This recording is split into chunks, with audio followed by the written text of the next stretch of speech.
I'm Maureen Ballatori, and this is Spilled Salt, a podcast on the thrills and spills from the food, beverage, and agriculture industries. Today's guest is Julie Camardo. She is the fifth generation owner and CEO of Zweigle's Inc.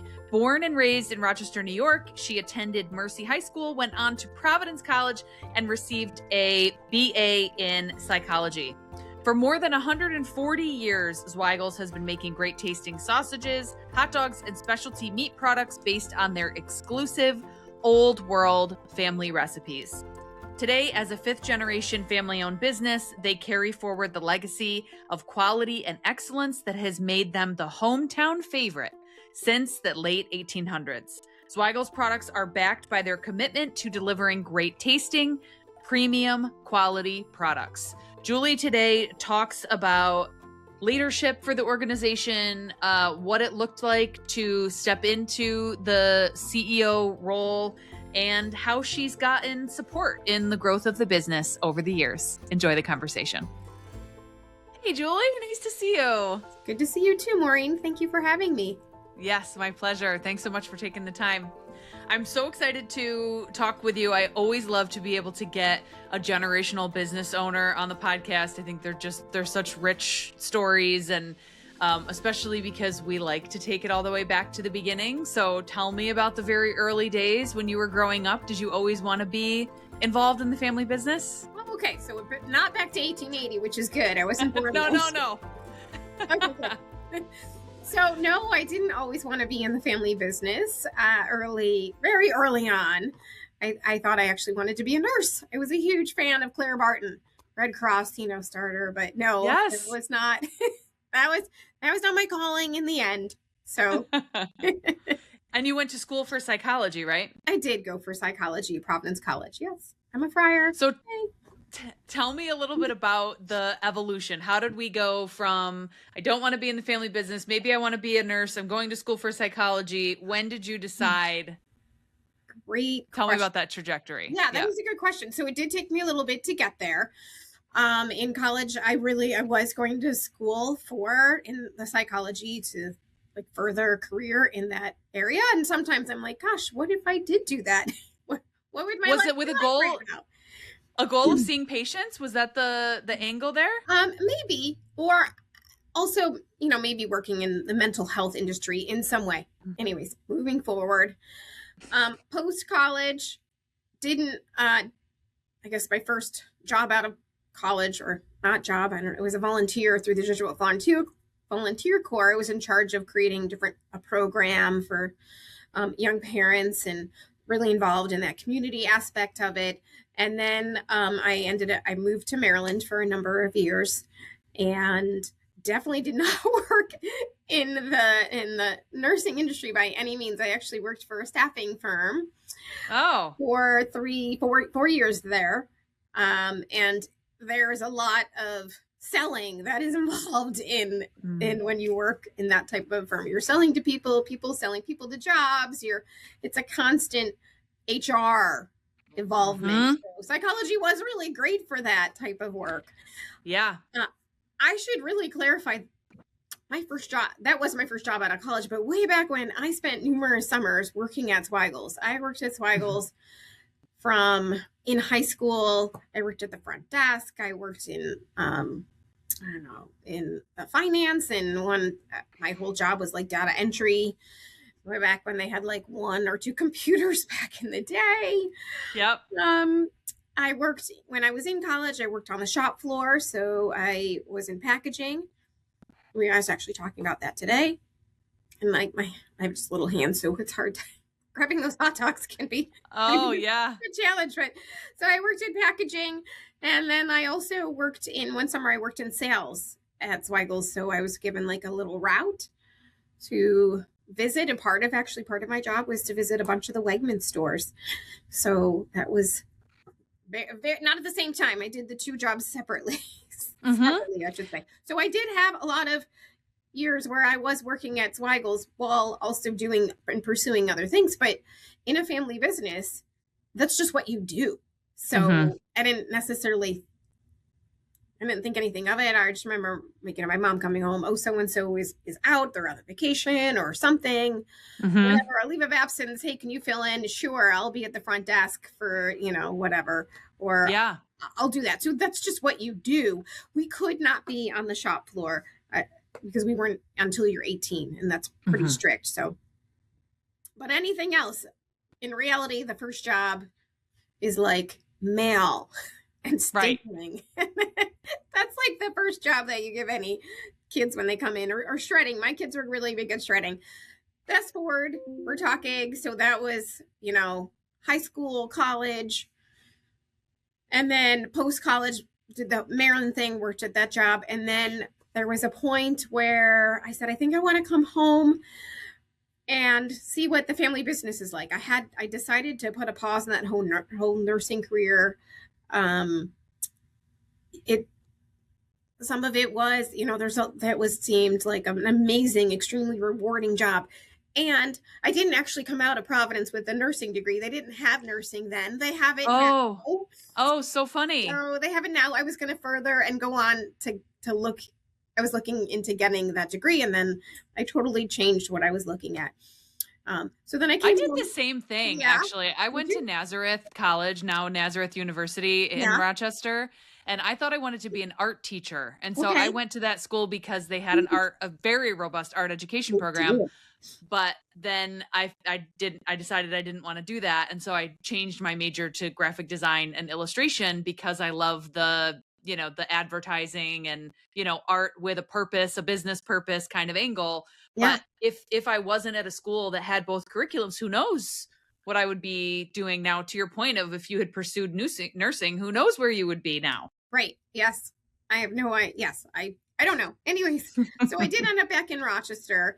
I did not, there was no job promised for me. I want to be clear. It was if there's a position available. And at the time when I came back into 2002 to the Rochester area, at the time I was blessed to have my grandfather was both working, my grandfather and my mother. So that's they were both at Zweigle's.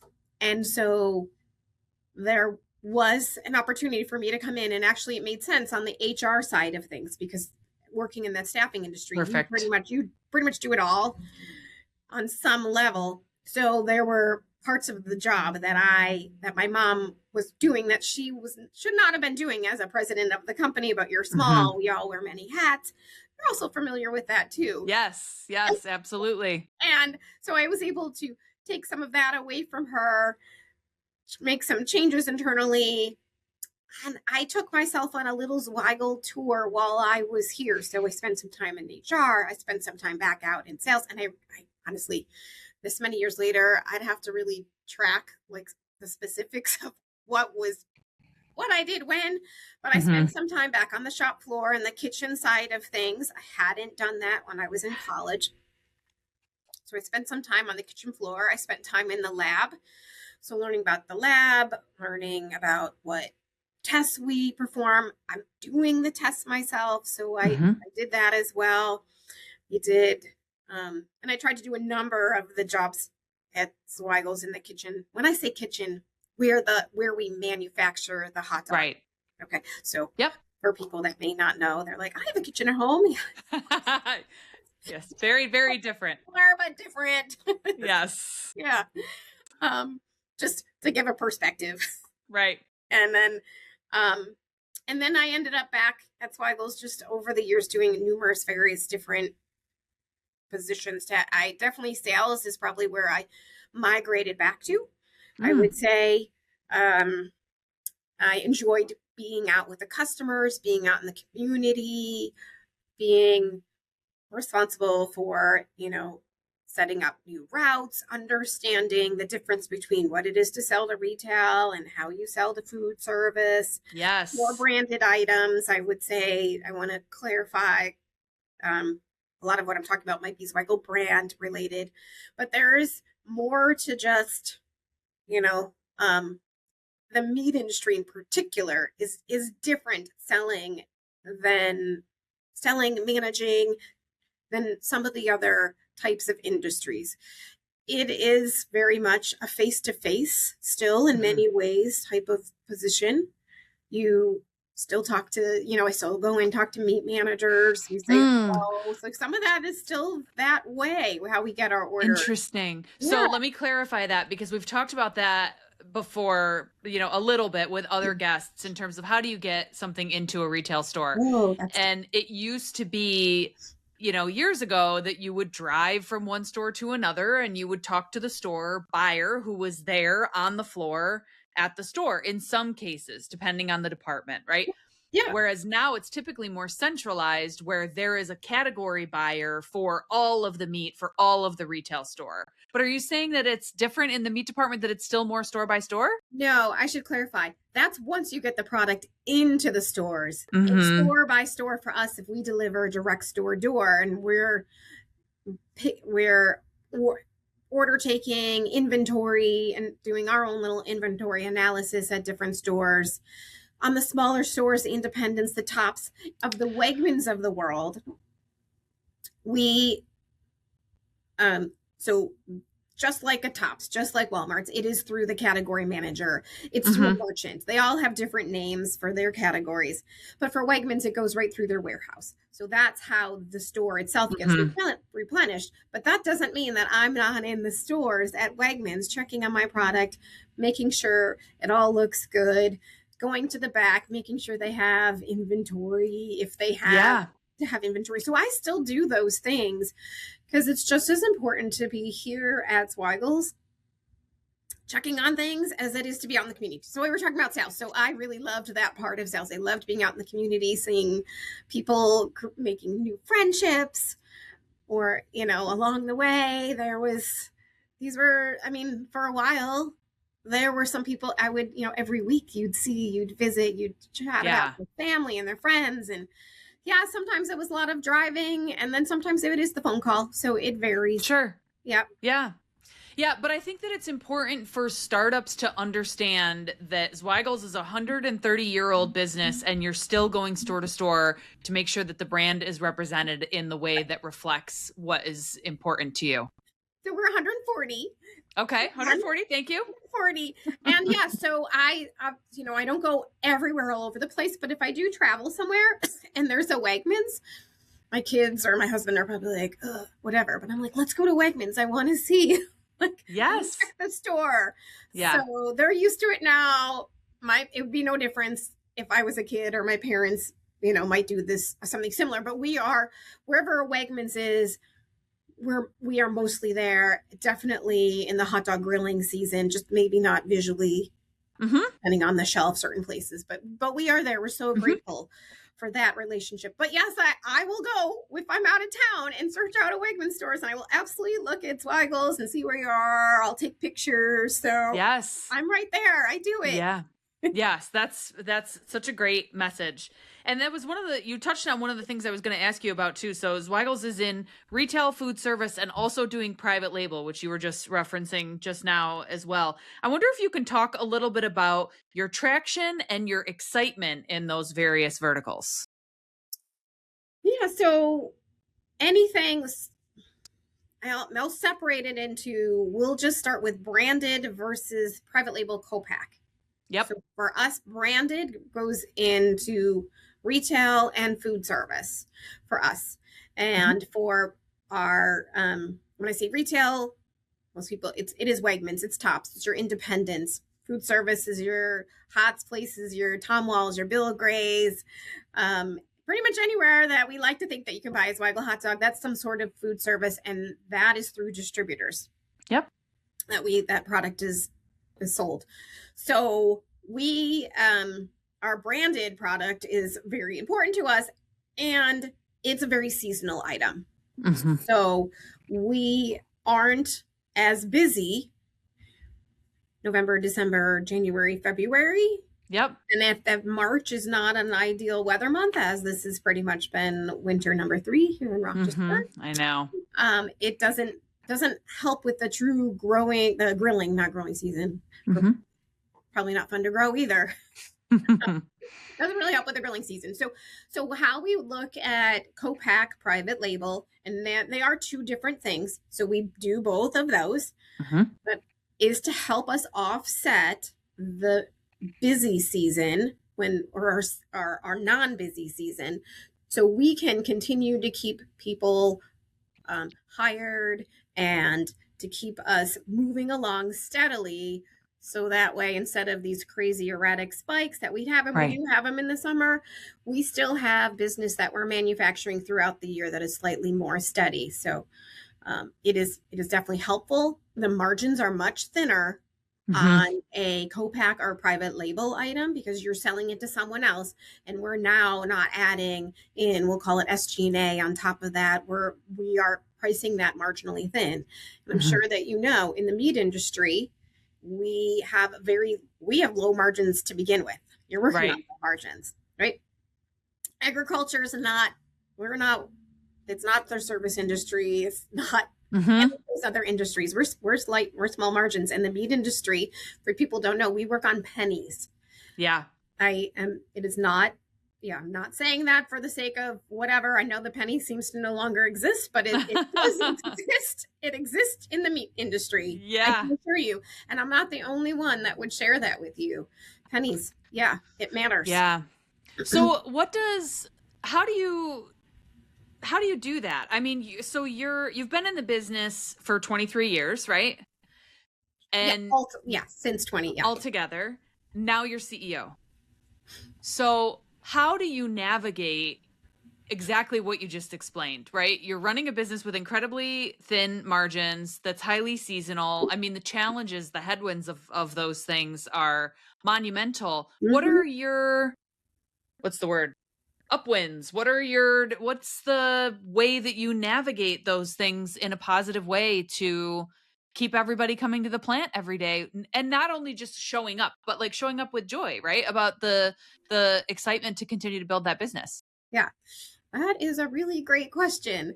And there are, so the culture, our values are really critical to Zweigle's about how we look to grow and and find ways to keep our employees happy, and wanting to make sure that there's a balance between these tight margins that we have to run and our values of quality, caring, accountability, continuous improvement. They matter for how we are able to be sustainable into the future years. But it's a very big question that you ask, because there's a lot more to what you're saying, because yes, we do look for all those. We have to look for all these wins throughout, the week, and what's good news. So yeah. So what does that? I'm a big advocate for strong culture as well. I think that strong culture can power through a lot of things. Like, so for example, over here, we had some turnover with staff. And so we've been down a designer for the last probably 6 weeks. And we've got somebody starting in roughly 2 weeks. So that's 8 weeks that my 2 designers have been giving 120%, right? Yeah. Because they know that we're understaffed and that it's going to take time for that seat to be filled. And I strongly believe that appreciative culture, strong culture are what help you get through those moments, right? That somebody doesn't see that happening and throw their arms up and get frustrated and walk out, and now you're down multiple people, right? But strong culture, supportive environment, are critical to that. And so for us, we do quarterly team building exercises. We do, quarterly meetings with the team to kind of share what's going on. It's mostly quarterly for us. But how do you manage that? Like, what are some of the ways that you drive culture at Zweigle's? So that's a really great question. And it has evolved over the years. So all the things that you're saying, I understand. Yes. So in terms of how we do it, how we communicate and work on culture on the shop floor, is a little bit more challenging than necessarily when you're not on the shop floor, because Sure. people who are down working, running the lines every day, they do not have I don't want to say that we need them to be on the shop floor running Yeah. machines, to working hard, because that is, they're the people that help to make sure that we're out there. So how we communicate to them and taking time to speak with them has become a challenge over the years. We always tried to do one, when it made sense, we tried to do like one really big company meeting, at the end of the year, at the beginning of the year. When we found that was really hard to accomplish, if we got busier, what we did was we broke them down into smaller meetings. And then we tried to shorten our message to try to make the most important topics that would be of interest to whoever your end audience is really important. So I live in a lot of it every day. I'm constantly hearing the sales, the marketing, the what's going on with, packaging, what's going on in the world outside and could be affecting our pricing. I'm constantly personally getting updates, but that's not necessarily happening on the shop floor. So when we do meet with our employees, and we really have to shorten that time frame. So we're talking about, we used to do it would be like I'd say it started at one point we were doing like 4-hour meet. Whoa, that was too much. We had gotten to like an hour, but even now it's, we got to get to it's 20 minutes. Yeah. Or less, because one, we want them to be able to continue to do their jobs, because obviously we look at metrics on a weekly basis, but we do need to be sharing with them what's going on with sales. Sometimes it's really always fun to talk about sales and what's happening that is affecting what they're doing. Totally. Internally, we look for opportunities to, when people do something really great. So if there's a variety of things that they have, the good catch. Sometimes we call it good catches. We make sure to recognize them. We give them something a little extra, little gift cards. We'll put it up. We have our screens. So we are, our 2 lunchrooms have screens where we share company information, from something simple as the weather today. Right. Yeah. Yeah. But it's about communication and recognition, right? Yes. Both, because it's top down, bottom up. Like, we want to know things that are happening on the shop floor, and they want to know, hey, what's happening in sales. So it is important that we do that. Sometimes, I'll be honest, we're a small company. We wear many hats. The truth of the matter is, it doesn't always go as seamless as I'm saying. Sure. Yeah. Here either. Yeah. We'll have a meeting. We'll have something that's planned. And then, oh no, a machine or a piece of equipment broke down. And now that time that I was going to spend talking to the employees has to be pushed back, because I need to get that product out the door, because our end customer, whether it be for our branded business or somebody else, we've promised that to them, and we need to fulfill that order. So in a perfect world, sure, we would be doing it as quarterly if we can, but in reality, we were about twice a year. I'm at this time, sometimes we're struggling to do like the true once a year, the bigger meeting. And now it's just about 10 minutes. I'm going to be on the shop floor and like, here's what's been going on. So. Yeah. And I think that a lot of it is, culture is something that you feel every day, right? It's not how many times were you actually able to get together and, somebody's with their notebook and they're checking the box or not, right? It's about what people feel every day. And if they feel your intention to keep them informed, then, then you've achieved positive culture, right? Yes. Yeah. It's just as much as being out in the community and checking on things and taking pictures and doing my due diligence there, as much as, trying to get on the shop floor and interacting with the employees. And if I'm asking you, how was your weekend, or what are your plans for this weekend? I'm really interested. I want to know. I don't just say it for the sake of saying it. Yeah. I want to also say like, hey, thanks for doing a good job. If they've done a good job, if I heard it from a manager, I want to make sure that I specifically could interact with them. Yeah. So, that's great. Talk to me a little bit about the transition to CEO, because especially with family businesses, the succession, right, from one generation to another is always a big thing, right? And it's big because it's the next generation stepping in to take over. I don't mean that it's a big upheaval in that, you know, the next one comes in and everything changes, but it's a moment, right? And you mentioned that when you came back, your mom and your grandfather were in the business. So you had two generations to go through before you landed at the helm where you are today. So talk about that a little bit. Yep. So my grandfather, when my grandfather worked at, like, he was, you know, he lived, breathed, like, Zweigle's, what, you know, he was so proud of the business, and he did a lot to help grow the business over the years. And he moved the business from where it was to where we are today. And when I came in to work for Zweigle, you know, it really was sort of working under his regime, as, you know, he was still in the heading things, even though he did a lot. I'll say, before there was like this virtual thing, he wasn't as active. He rarely came into the business, but he picked up a phone and he called people and he wanted to know what was going on. And not only would he do that, he'd also call like our smokehouse operators at night and talk to them and being like, okay, what's going on, and product. He really was involved. My grandfather, but he was involved virtually. You said he was, in a sense, really? Yeah, he would at home. He would pick up the phone and he would call. He would call a lot of people. Now, I would be honest. Sometimes people would be like, "Mr. Burrell's on the line." Like, yeah. But I love my grandfather. Yeah. Feel super blessed. And then so my grandfather, he did though pass away. Sorry. No, shortly after. It was. Was here for about, like, I had a really good year while he was passively actively at Zweigle's.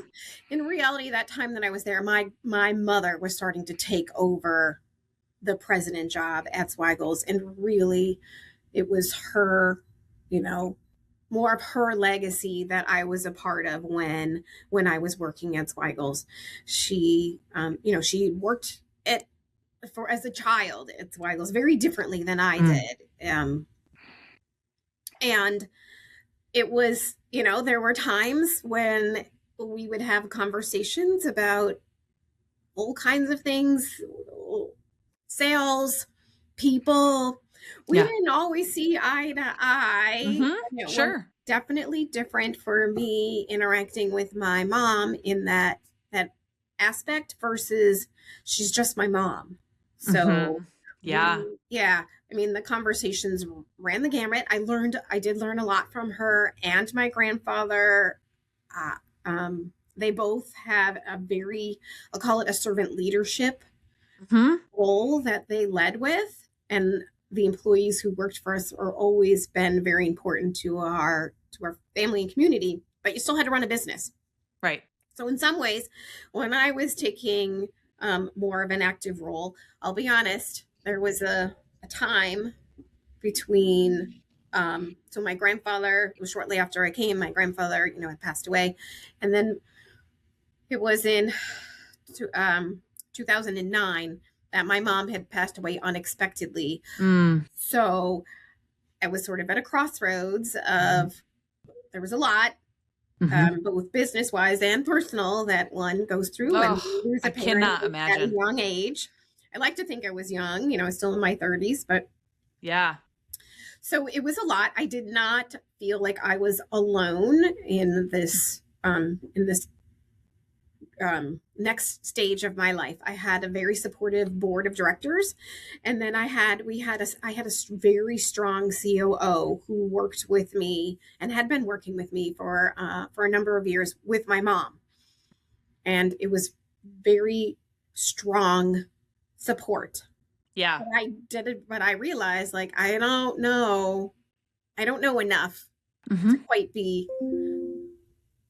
truly ready to feel comfortable taking on that role. So along with the support of the board and the support of the COO, I actually also joined Vistage.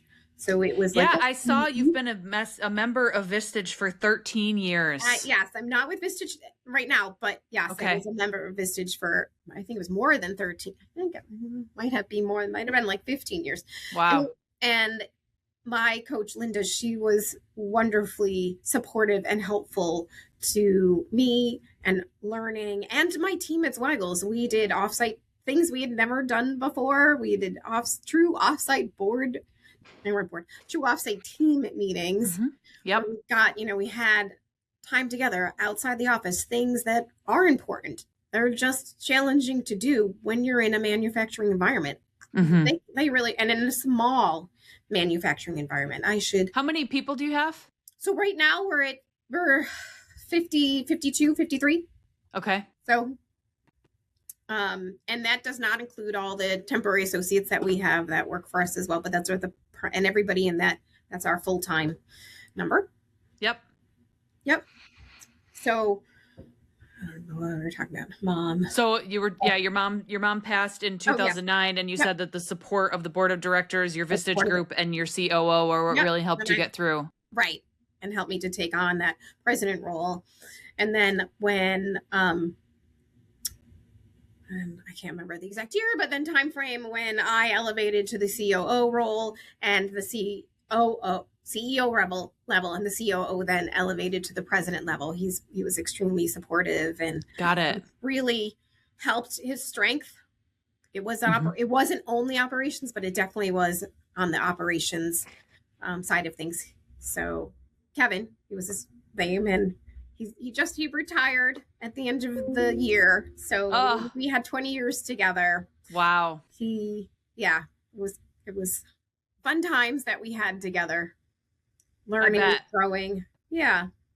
What a gift to be able to have such a strong relationship with someone in that role. Talk to me a little bit more about the board of directors. Is always intriguing to me. Are you an ESOP or a fully private company? We're private. So okay. So I serve on the board for a couple of private organizations, and I created an advisory board for my agency as well just this year. So we've had one meeting. So I might pick your brain on that a little bit more about how you utilize your board. But talk to me about that a little bit. When did that get set up? What was the initial intention, and how have they added value to the organization? Yep. So over the years, we'll start with the board of directors. Over the years, the board of directors has evolved. So under my grandfather and then my mother, there was always outside counsel. So we always had a secretary and the notes and keep the books. Yep. That's with, probably any business. And then in reality, a lot of the board under them was, and right or wrong at the time, it was really extension of just Zweigles. That was financial people at Zweigles. It was a salesperson at Zweigles. I'd say, and that was maybe okay for that time with the knowledge that we had. Moving forward, taking over the board, worked to make sure that wasn't necessarily the case. And we had outside people, still legal counsel, still someone who was treasurer at the time, come. So I tried to pick what I thought were the best matrix for me and my business. So someone who had some meat experience, someone who's involved in the community, someone who had some operations experience and had maybe experience working with retail with Wegmans or Walmart, Tops at the time. I'm trying to think of all the different. We had someone who had really strong experience with working with people with family business, who also in their own family business and finance. So I tried to look at this new board in a different way than maybe was than my predecessors. Just how could they be helpful to me? What they could do. We don't. So, how should I say this? On top of that, so I have this board of directors, and our board of directors. Everybody's different. Ours is an annual, like we do an annual one. I should also say anybody who's a shareholder. So it's just two people, just my sister and I right now, but both of us sit on this. We're the shareholders. We sit on the board with the board of directors. I also have an advisory board that have been for about over, a year plus now. A personal advisory board? No. So I have a board of directors, and then I have an advisory board of directors. Well, they're not a board, it's just an advisory board. And they serve different purposes. So I've talked with them about that. So the board of directors has a function where they do our annual meeting minutes and maybe less touch points. My advisory board, I work with sometimes on a daily. There are times that they're more of my weekly, daily contacts in various different ways for Interesting. different conversations. And then I work with them harder, I'd say on a monthly basis. We go over a variety of different topics from the sales to the operations to finance. So, and that's a much smaller group. There's just a couple of people on the advisory board, and then I'll bring in some people from my team to present briefly, but we have monthly meetings together as a group. And then on top of that, separately, I work with them. I leverage their knowledge. I leverage their experience so I can learn from them. So, Vistage was been great and was super helpful over the years, but this is like my own, and I know it's company, but it's like my personal Vistage. Yeah. So I can get really deep down into the weeds and then the strategic, right? Really specifically focused on Zweigles. So, and that's really, that's what I need right now. So. Yeah. That I have tried so many groups over the years. I have never tried Vistage, but so many groups. And it's not for me. I am a person who, when I have a challenge and I need support on something, I am constantly leveraging my network to call somebody to be like, I'm going through this. What do you think I should do? Which was the reason why I wanted to start my advisory board as well, was I need people who are more more understanding of the layers of my questions, right? So like, I want them to understand the nuances of our revenue and its impact on my question to you about compensation for employees, in their, like, we just started profit sharing, for example. And so I've called a couple of folks in my network to ask, their thoughts on it, and they can provide their perspective, right? But an advisory board member has a whole other layer of understanding of what the day-to-day is and can provide some more robust counsel. And so it's been, even though I'm only one meeting in, I've leveraged a couple of additional conversations with those members as well, that it has been so valuable. Right. So I also sit on I sit on many community boards. Yes. That are out there.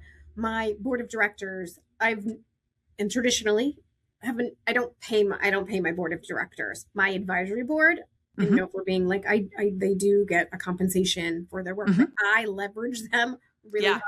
But not only are they necessarily available for me, but if there's someone else in my organization that they need to help, guide, support, then they work with them as well.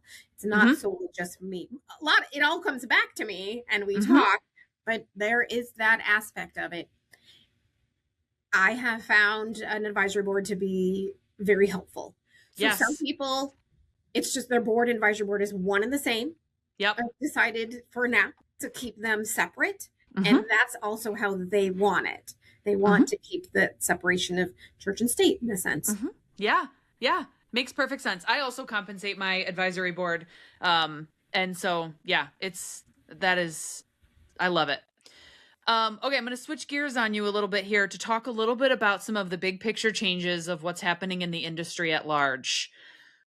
There are a lot of things that are changing. So customer preferences and customer demand, GLP-1s, clean label, et cetera, all of those things. You have a expanded product portfolio. I'd love for you to, I think you used to be best, and correct me on this if I'm wrong, I believe you used to be best known for sausages and hot dogs, and you have expanded that to also include things like chicken sausages, right? To expand the product portfolio that fit well into some of those changing consumer preferences. Is that right? I'm curious if you can just talk a little bit about how you look at product development, especially on something with thin margins, to react to changing customer preferences. Sure. So that's a really big question, and important because we have evolved over the years and changed our thinking and methodology. I know there was a time when my grandpa, we're never making any chicken. There'll be no chicken. Zweigle ever. The customer preference for the different types of proteins has changed over the years. Chicken is number one. So chicken's number one. Beef is still, although crazy expensive, people still will pay for it. Yep. Which is why there's pork. So Mm-hmm.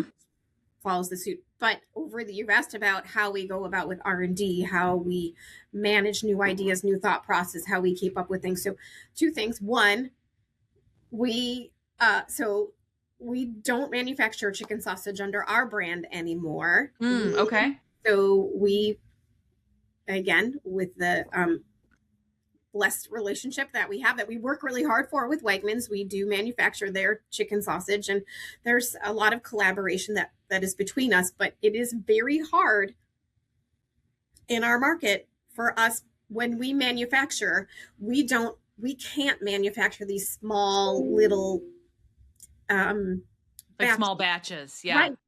and then package them.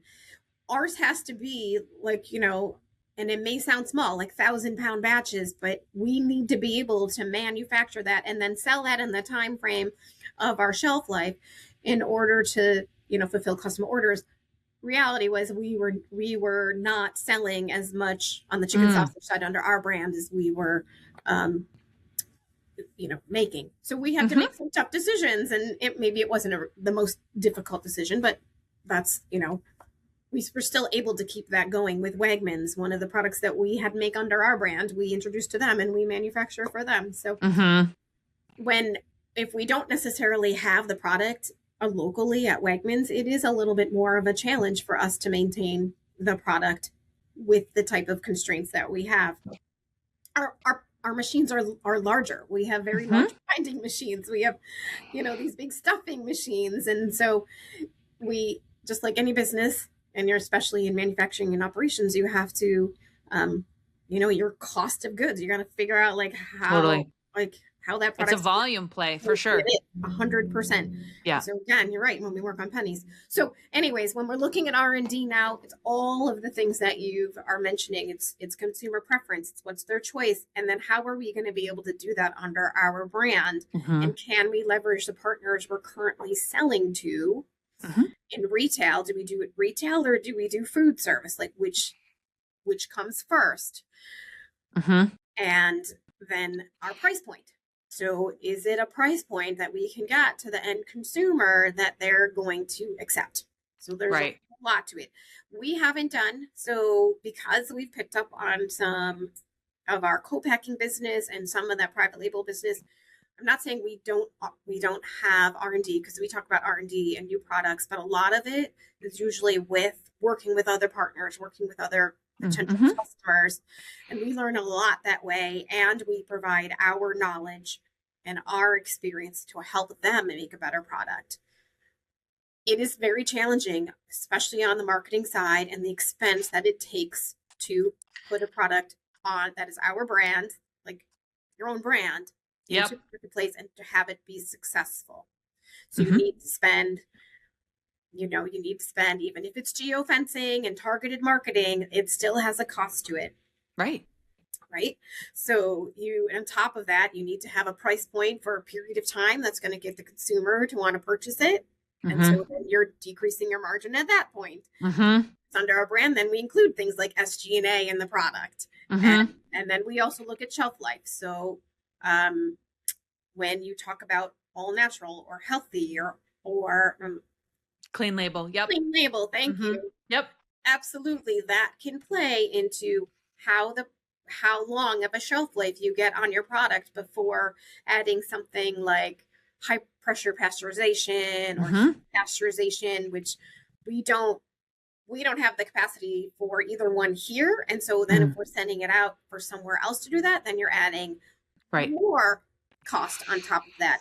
And then at what point is when you pass it off to the consumer is for them to buy it. So it is a lot to think about. And it's important that we continue. It is important that we do continue to think about the end user, the customer, what is the growing trends. So absolutely. Chicken's huge. Beef is big. Beef is expensive. NAE, no antibiotics ever. And the terminology can also be confusing, but there's no antibiotics ever. There's, I can't think of all of them off the top of my head. Of course, organic. We are not organic anymore. We put a pause on that. We had found with and we were making one or two items that were organic. We found with what we were manufacturing, the amount we were manufacturing. So I say sometimes like a small batch is too small for us. In this case, if we don't order enough of something like organic meat, if you don't have enough business to make a truckload of it, then I'm not going to be able to continue to manufacture that product. Right. Exactly. So I guess it's on both sides of there's two sides to that, Maureen. So yeah. And I think it's great to hear you talk about the nuance of all of that, right? So that, the consumer can also understand that you're not just charging extra for funsies, it's like, it's, no, we have all really of those slim margins factors here over in the meat industry. Yeah. We wish we could. We wish we could in the meat industry simply like change our packaging size like they do in cereal and people will keep buying us. But I feel like when we change our packaging size, people get like, they seem to know a bit more. Shrinkflation, they call it, right? Where like the package shrunk a little bit, but the price stayed the same. Yeah. Right. Yeah. So because I think typically in the meat department, you're used to shopping by pound, right? You're used to shopping by weight. I'm looking for, versus I would guess like hot dogs and sausages might be a little bit different because I'm looking for 5 hot dogs or 6 hot dogs or whatever the case may be. Yep. But still, I understand the nuance of what you're talking about there. Last question for you. Tell me a little bit about what fills your cup. What's the most exciting thing about your work? So I guess it's twofold. Externally, it's the people who share with me their Zweigle stories about shipping Zweigles to their uncle in a different, state, and there was nothing else they wanted, or let me tell you my Zweigle story and how much, like, we had them in this picnic and these people who had never had a Zweigle's white hot before and they had it. So that's my external joy, knowing that there's this unique brand that has iconic stories that go along with it that are surrounded by Rochester. Like, right. So cool. Amazing. Internally, it's the people that work with me every day. So they are, and it's more than them. It's them and their families. And, I'm connecting with them, talking with them. It's sort of getting out of my square office. And, when I want a moment of just getting away from the computer, I'm like, oh my God, I need to be on the shop floor. And sometimes I love the shop floor, and this will sound really weird, but if you've ever been in manufacturing, there's part of something in manufacturing that just kind of runs. And sometimes I just zone in on that. And it's just like my zen, where I watch something happening and I'm zenning and it sounds good. And maybe it smells. We got a lot of people that come from the outside and be like, oh my God, it smells so good in here. Most of us that work here, we probably don't notice the smell anymore, but sometimes we do. But there's some sort of the zen of some of this manufacturing where you go in and you listen, you feel, you hear. Well, hearing and listening are the same thing. Maybe smell. Yep. And then, you're watching the people and carefully manufacturing the product because, manufacturing with a natural casing, it's an art. It's not just, it's very different than some other things, just filling a bottle or a jar. There's an art to it. It's a natural thing. And then, obviously, like I said, it's the people. So I have had some people that have worked here for so many years. They're like, they're like family. We know more about each other than maybe we should. Yeah. Again, going back to that strong culture. Well, for somebody who wasn't sure that they were going to work in the family business, to speak about being on the manufacturing floor as Zen certainly says you're in the right place. So thanks so much for taking the time to be here with me today, Julie. I appreciate it. Thank you so much, Maureen. It's been a really fun time getting to know you and just chit-chatting. So yeah. Yes. Thank you for listening to Spilled Salt. I'm your host, Maureen Valatori. Spilled Salt is an Agency 29 production. Agency 29 is a brand-building firm for food, beverage, and agriculture brands. Learn more at agency29.com. For more information about the podcast, visit spilledsaltpodcast.com. Use that website to send me questions or recommendations for future guests. I always love hearing from you. Spilled Salt is available anywhere you enjoy your podcasts. Please like and subscribe so you never miss an episode.